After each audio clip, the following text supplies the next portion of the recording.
Bon, on a déjà parlé des races qui sont le plus présentes dans le lore. Là, il est temps de s'attaquer à celles qu'on voit moins, celles qu'on comprend moins. Et en bonus, il va même y avoir un chapitre entier sur les hybrides.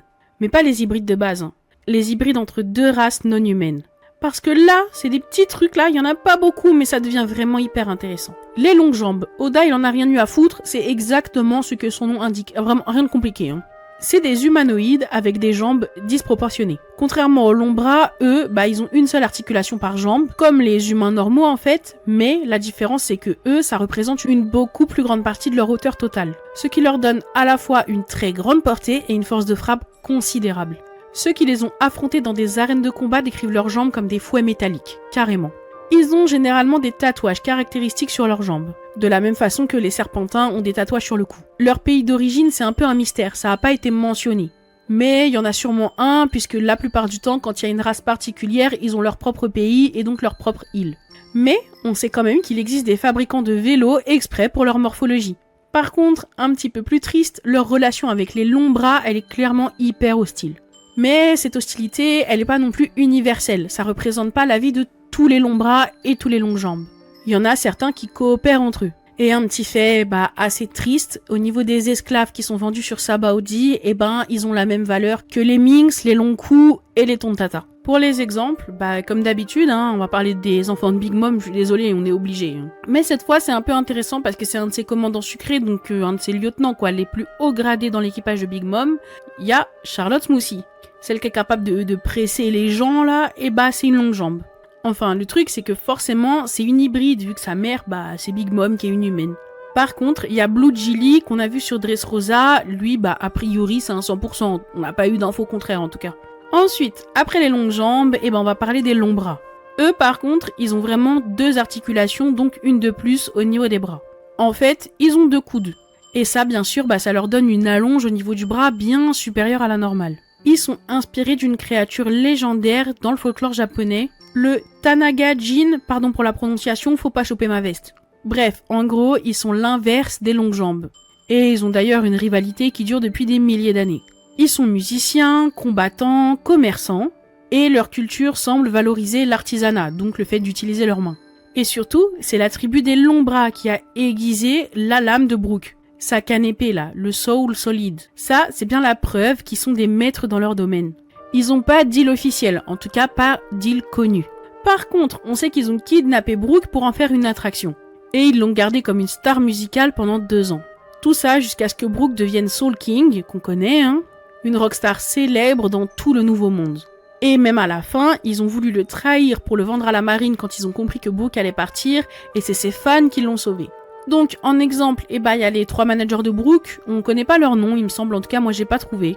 Et surtout, il y a Hideo, un des combattants qu'on voit dans l'arène à Dressrosa, et qui rejoint après la flotte de Luffy, tu connais l'histoire. Toujours pareil, il y a des hybrides dans les enfants de Big Mom, qu'est-ce que tu veux que je te dise, c'est toujours la même chose.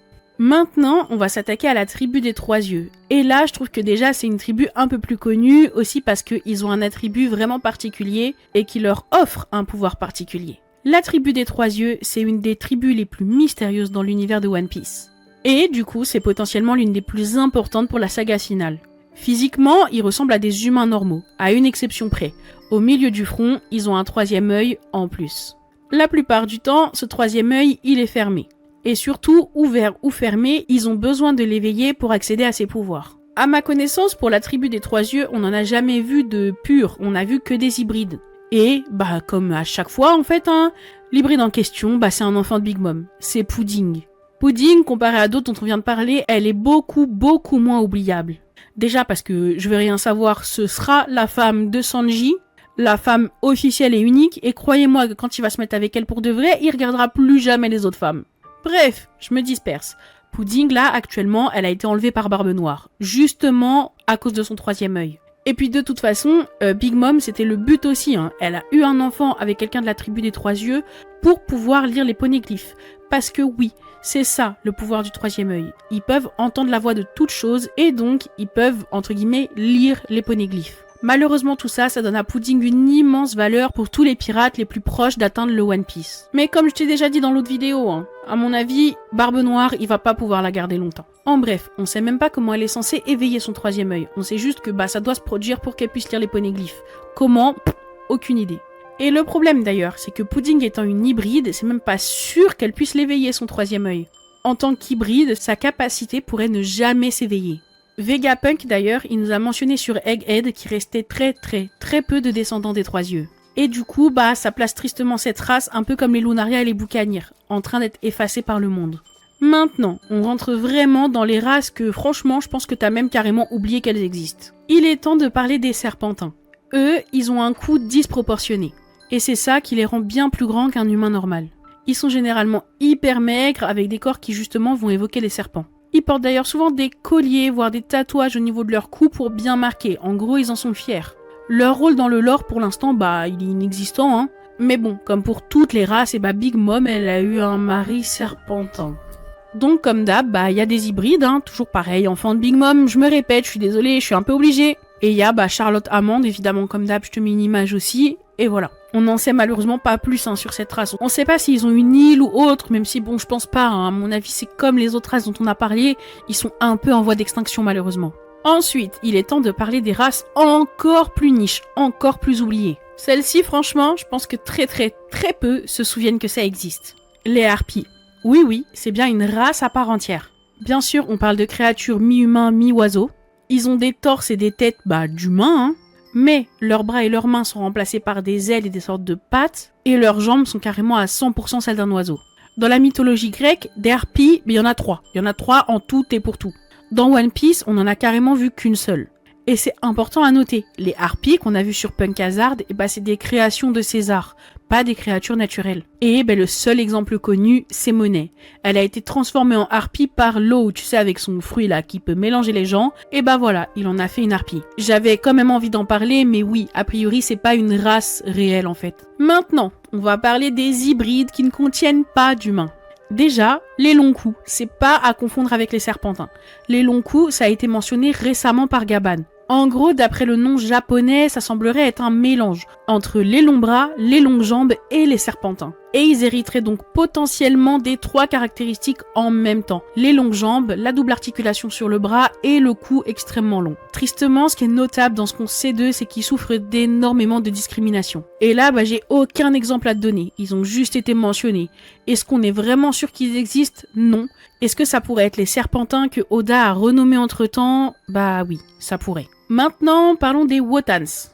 Eux, c'est des géants hommes-poissons. Comme je t'ai dit, pas d'humains dans l'histoire. C'est la version la plus connue. Un Wotan, il va avoir la stature colossale des géants, sans pour autant être de la taille des vrais géants non plus. Et par contre, ils auront aussi les propriétés des hommes-poissons, la peau glissante et des capacités en milieu marin. Il y en a 2 qui sont confirmés dans le canon. Déjà, un mec de l'équipage de Foxy, je sais, ça fait longtemps. C'est Big Pan, un poisson castor géant avec une peau glissante avec des taches rouges. Et Sébastien. Tous les 2 sont en dessous de la taille des vrais géants, mais bien au-dessus de la taille des humains normaux.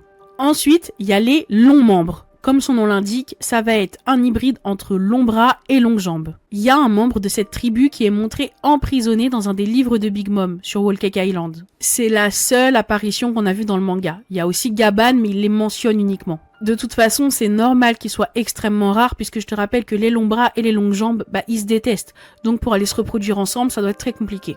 Il y a aussi les Unshidu, des géants avec des tontata. Oui, t'as très bien entendu. Et évidemment, j'espère que c'est uniquement possible si c'est l'homme, le tontata, hein, parce que, bref, j'ai même pas envie de parler de l'autre option. Eux, ils sont mentionnés comme extrêmement rares, tu m'étonnes.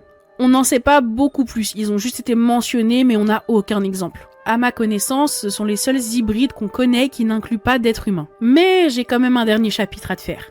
Les autres races.